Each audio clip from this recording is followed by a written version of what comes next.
Hello, everyone. Welcome to Ruminate This with Agrarian Solutions. Join us as we explore ruminant nutrition and the impact of mycotoxins. Here, we challenge your curiosity and explore new industry insights and research to optimize your herd's health and performance. All right. Hey, welcome back to Ruminate This with Agrarian Solutions. I'm your host, Scott Zierke. Great to be back for another episode today with Dr. Larry Roth. And today we are going to be diving into, Larry, what I would call almost like a buzzword topic in the industry the last number of years, as we've seen an increase in the beef on dairy calves, right? And that buzzword, I think, is liver abscess, or I should say buzz phrase. But it's not just, a buzz phrase, if you would. There's some concerns from the packer side of things, right? It causes some issues there. And I think that's why everybody's talking about this, right? We still want to be able to kill these animals. You and I have talked about this, I guess, one-on-one before too. There's maybe more going on than the traditional school of thought that, hey, these animals are just fed a high, maybe starch diet for a period of time, which causes these liver abscesses. And I think that's probably still happening to some degree. But you brought some research to my attention that you're going to talk about today that says, hey, wait a minute, we see similar things going on the dairy side. So we're not feeding a super high starch level to these dairy cows. We kind of balance them a little bit different. So why would we be seeing that? And are there some things we should be looking at maybe from a young age? You like to tell us what happens day one, week one, month one, affects that calf for the rest of its life. So what are your thoughts on those comments? All right, Scott, you've touched on a whole variety of subjects there.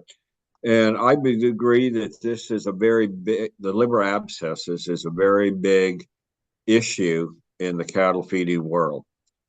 It's estimated that each year liver abscesses cost the beef packers around $400 million in terms of lost carcass weight, time, because they have to stop the processing chain while they're cutting extra weight, and all of this.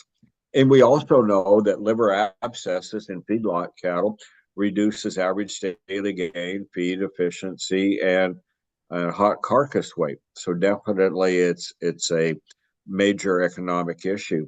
We also recognize the liver as being the body's biochemical factory at every age. And so I think that's why when we have liver abscesses, our factory is damaged. Let's think of it that way. Cattle don't perform as well. And there's a very good issue of the Journal of Applied Animal Science from June of this year, 2024. 17 different papers in it. And the traditional dogma, Scott, has been cattle get ruminal acidosis, pH falls down. It isn't just lactic acid, it's total organic acids. And with that low pH, we lose some of the rumen lighting. And consequently, we have a break in the castle wall. Where have you heard that before? And bacteria get into the animal and cause liver abscesses. Traditionally, we've thought that there's these Fusobacterium, that's their genus, that they're the ones that are the cause of all of this.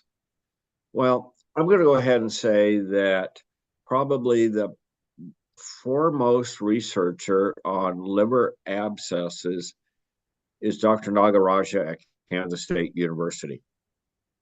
He's researched this subject for a long, long time. And several years ago, he published a paper that says, if you look at these liver abscesses, you do a culture, and God, if you've ever seen a liver abscess and you think of doing the culture, it's kind of a gross thing, but anyhow, somebody's got to do it. Yep. You do this, take the culture, and the microbial profile has a striking resemblance to what we find in the small intestine. There's salmonella there, there's some E. coli, there's other organisms. Well, that kind of starts to challenge our thought that it's mainly Fusobacterium that caused this problem. So, we're always trying to, as researchers, develop models so that we can evaluate things rather than wait for something bad to happen. In the case of liver abscesses in the general feedlot population, let's purposely drop the ruminal pH in some experimental animals and see what happens. Well, interestingly, some researchers have done that, and what they find is that unless there are significant Fusobacterium populations, the ruminal acidosis does not lead to significant liver abscesses. So, what does that mean? That means that you could have ruminal acidosis, lose part of that rumen lining, and unless your Fusobacterium is high, you're not going to get liver abscesses. So people have had Thailand forever, or maybe I should be scientific and say tylosin phosphate. And that has been a very effective antibiotic for controlling liver abscesses. But guess what? Thailand costs money. And for people who are into the organic market or the natural market, they can't feed Thailand. Well, if we're really trying to push these cattle, that means putting more starch into the diet. The more starch we put into the diet, the greater the chances of having a ruminal upset, a low pH. So then we look at forage levels and types of forage. And, Scott, we do effective fibers on dairy diets all of the time. And now beef people are starting to look at that because it isn't just what percentage of roughage, and we could have another whole conversation on what does the word roughage means, but it's not just roughage. It's not just a percentage of roughage, it's the type. So we're coming Right. back to the effective fiber. What are we doing to, number one, increase rumination because we get the saliva to serve as a natural buffer. And the more effective fiber we have in the diet, we kind of slow the rate of intake a little bit. And we're also finding that the bulk density of steam flake corn plays a big role. The greater the bulk density, the lower the incidence of liver abscesses. So if we can gelatinize the starch, we get a full fermentation of that starch, but it's just a little bit slower. Yeah. So there's some neat things that's going along with all of that. So in the past, it was all about ruminal pH. It was all about Fusobacterium. Now we're starting to understand really there's many different factors that come into play. We're also starting to understand it isn't just Fusobacterium, it's different species of Fusobacterium as well as different species of bacteria that come into play. So just when we think we got things figured out, we find out no, we don't have it figured out, and it's a little bit more complicated than what we thought. And it seems like that's true for just about everything too, right? To me, that makes sense that it's probably not just one thing. It's probably not just fusobacteria. There's going to be other factors. So you touched on the effective fiber. So I want to shift that over, thinking about these dairy cows. We do balance for effective fiber, right? The last thing, if you're a nutritionist, you want to hear is a client saying, hey, we got cows full of acidosis. So I think we watched that pretty close. You mentioned when they do the liver abscess cultures, right? They're finding salmonella, they're finding E. coli. So talk to us about the dairy side of that. And you had some literature that touched on the dairy liver abscess stuff too. You made reference to. You want to go into more detail on that, please? You bet. You bet. So let me back up. If we look at a typical lactating dairy cow diet, high production cow, starch content is going to be, anywhere maybe 24, 28%. Maybe we really push it, we go up to 30. If we look at a traditional feedlot diet, starch is probably going to be like 60 to 65. Now there's some that are feeding more byproducts, and so it's going to be a little bit lower, but then The same could be said on the dairy side.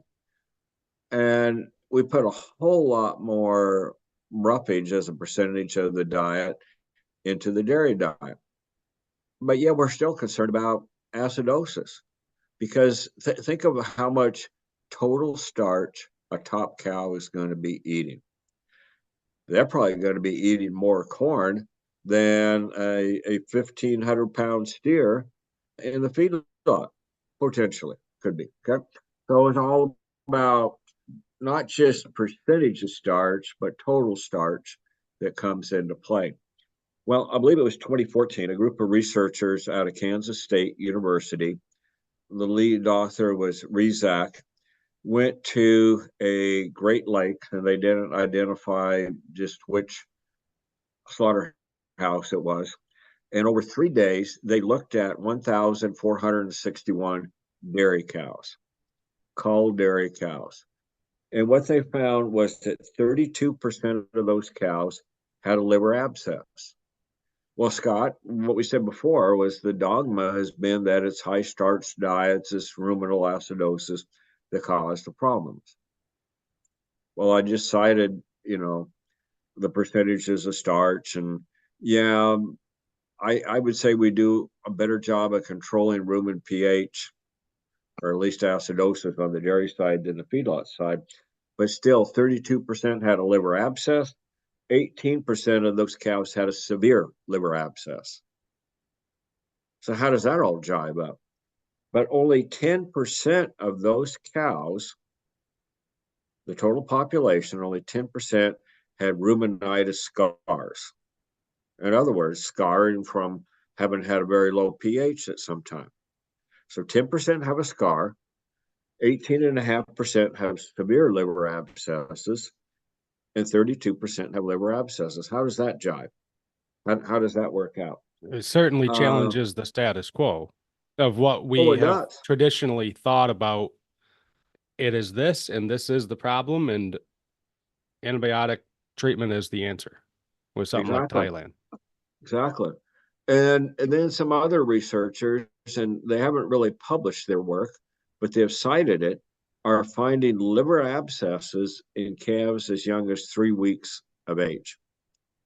Okay. So, Scott, what am I famous for saying?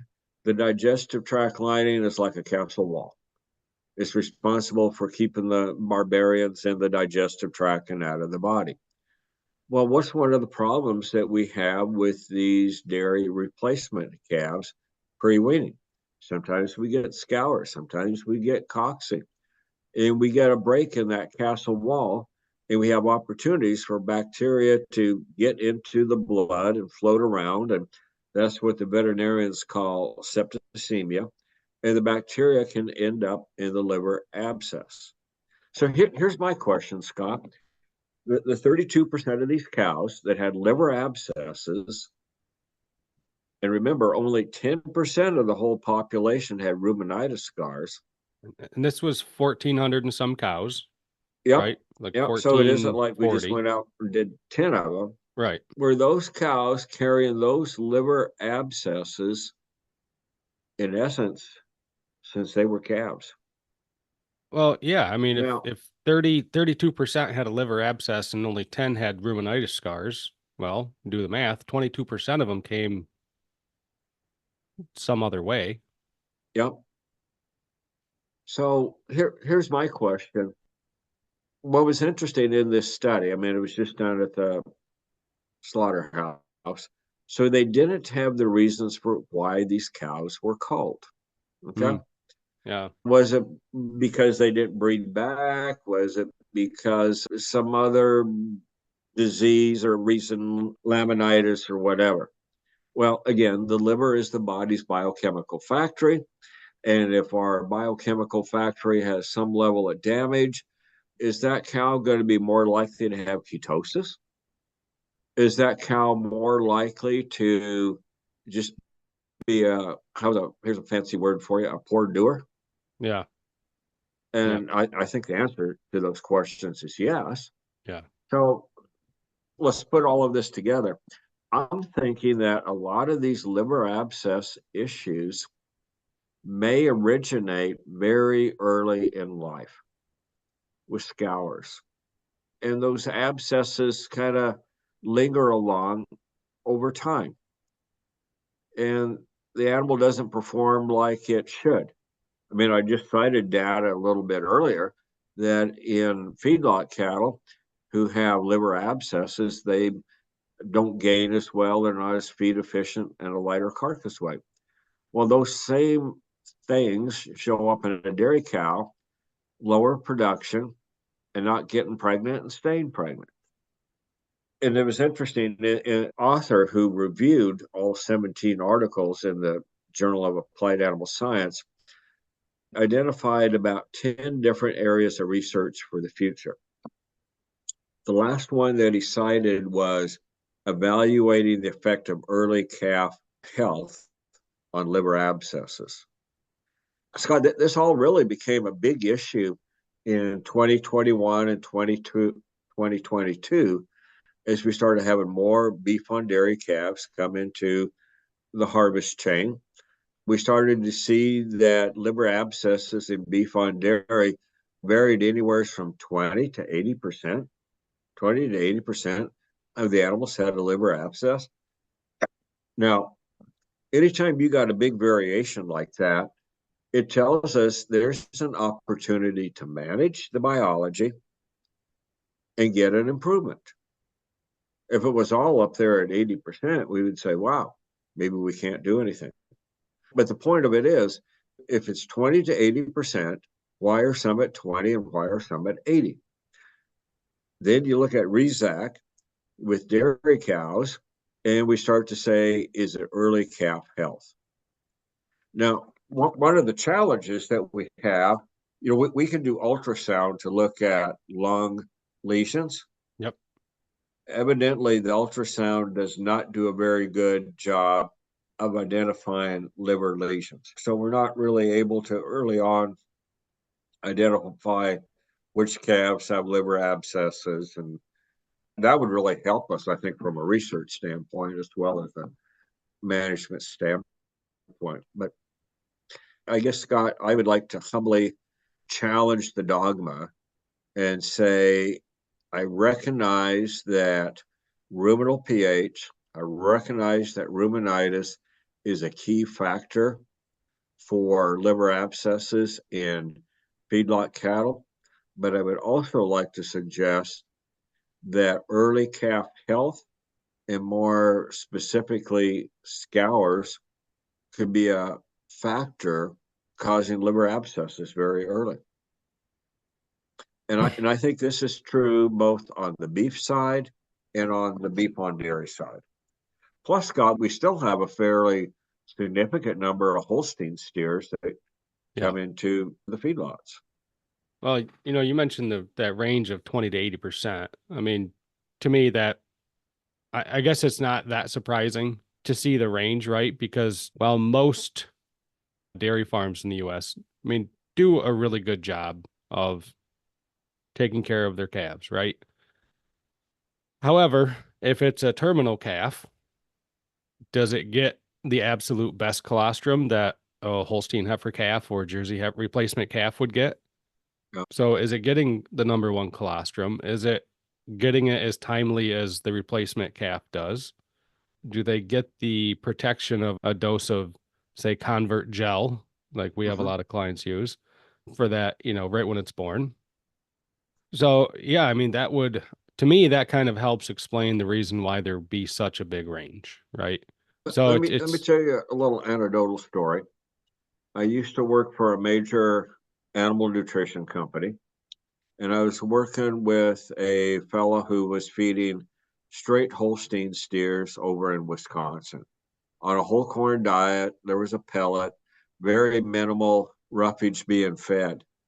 And trying to make a long story short, I went through and evaluated the records that came from the packer, very well-known packer. And I did this on like 1,200 steers. This guy was feeding out like 2,500 Holsteins a year. His liver abscess incidence was like 5%. Now, what this guy was doing was he was buying Holsteins anywhere from a day old to 5 days of age. He had some Amish raising these calves. They were using the milk replacer that my employer sold. And so we were doing some consulting on both the calves and on these steers. But Scott, 5% liver abscesses. This guy had exceptional health on these baby Holstein calves. And he was consistently selling these Holsteins 14 to 15 months of age. I think his overall average was something like 40% prime, which for Holsteins at 14 to 15 months is outstanding. Yeah. So I give you that story as an example that if we manage early calf health, I really think we can improve performance and we can reduce these liver abscesses. Because again, the bias against Holstein steers is, well, they're all going to have a lot of liver abscesses. Well, that's because of things that you cited earlier. So often it's the Holstein bull calf that doesn't get the colostrum, doesn't get the care. You know the rest of the story. And they're predisposed to these issues. So, I encourage people to go get this Journal of Applied Animal Science from June of 24. Look at it. There's some very good articles talking about trying to develop some models to induce liver abscesses. And by and large, it isn't successful unless there's a significant Fusobacterium population present. Thailand still continues to be about the best way to control liver abscesses. But even then, we're still 30 to 60 to 70% liver abscesses. So Yeah. the problem is there. It's multifactorial. It can happen due to many different reasons. There's many different organisms that are potentially causes. It's a significant economic issue. So, Scott, I'm going to challenge the industry to look at managing these calves differently from day one, be it the beef calf, the beef on dairy, the Holstein steer, dairy replacements. Again, whatever happens day one, week one, month one, it's going to affect that animal the entire rest of its life, not just in terms of respiratory, but here in terms of liver abscesses. $400 million a year is costing the packer. What's it costing the feedlot? And Scott, let's go talk about the dairy industry. We've talked about dairy cull rates. We've talked about dairy replacements. What percentage of those animals have some degree of a liver abscess? Yeah. Yeah. And predisposing that animal to leave the herd early. I think, Larry, we have, would you say, a saying at Agrarian, and we call it defend and protect for a lifetime. Exactly. If anybody wants to reach out to us, podcast at agrsol.com, and we can share some of the research articles that Larry mentioned today, but also we really do, I want to say, subscribe to, believe in, and promote the concept that, hey, with our technologies, we have an opportunity with our cell wall deficient bacteria, with our IgY antibodies, to help these animals from day one, week one, month one, and then beyond. One of the things that we haven't brought up is, Larry, you mentioned the calves with the liver abscesses as early as 3 weeks of age, right? So you mentioned the liver abscesses that were culled, and they found salmonella and they found E. coli, and it's because of a breach in the castle wall, mycotoxins. What's the contribution of mycotoxins to degrading the castle wall, leaky gut, Absolutely. bacteria get in? That liver has to detoxify all of these mycotoxins and filter Mm-hmm. them. What kind of toll does it take on the liver when she's dealing with high levels of mycotoxins? Absolutely. We know that mycotoxins have a negative effect on liver health. And again, we're damaging the body's biochemical factory. We could be predisposing the animal to these liver abscesses. I mean, it's an exciting area to look at. You know, I remember as a grad student looking at liver abscesses at 5:30 in the morning at the packing plant. So I don't necessarily want to go back to doing that. But I think, Scott, for somebody starting out in the industry, there's a tremendous opportunity Yeah. to look at, again, defend and protect the calf from the very beginning. I think there could be an opportunity with some of these technologies you mentioned, the cell wall deficient bacteria, the IgY. I think there could be a tremendous opportunity to help these cattle have lower incidence of liver abscesses, and by extension, help both the cattle feeding business as well as the dairies. I'd like to think, I guess, because I'm proud to work for Agrarian and I believe in what we're doing and how we fit into the industry. It'd be great if we have the solutions to some of these problems, but I will say, just in general, I've got to believe that the answers are out there. We maybe haven't totally uncovered them yet. Maybe it's because we don't totally understand where everything is coming from yet. But I have to believe that more antibiotics is not the answer. I really, truly believe Absolutely. that. Absolutely. Yeah. No, Scott, there's some very interesting technologies that are coming along. And again, what I find exciting is the variations that we see with liver abscess incidents. I was just talking about my cattle feeder friend with Holsteins over there in Wisconsin, 5%. Yeah. And then Yeah. other incidents where it goes up to 80. When you've got that big of a range, that means there's something biologically that we can address. Yeah. It's exciting. It is. It is. Well, Larry, let's keep fighting the good fight, defend and protect for a lifetime. And again, if any of you have any questions about that comment, defend and protect for a lifetime, or would like to have us send you the research that Larry has cited in today's episode, feel free, reach out to us, podcast at agrsol.com, and we will get that to you. Dr. Roth, I appreciate you taking the time today, as always, kind of giving us some things to think about. And certainly, from my personality standpoint, I appreciate the challenging of the Okay. status quo to the industry. I think that's always a good thing when somebody's saying, hey, let's see if there's a better way to do this. So There you go. appreciate Exactly. your time, Larry. Thank you. All right. Thank you, Scott. Bye. See ya. Thank you for listening to Ruminate This with Agrarian Solutions. Look for our next episode in 2 weeks.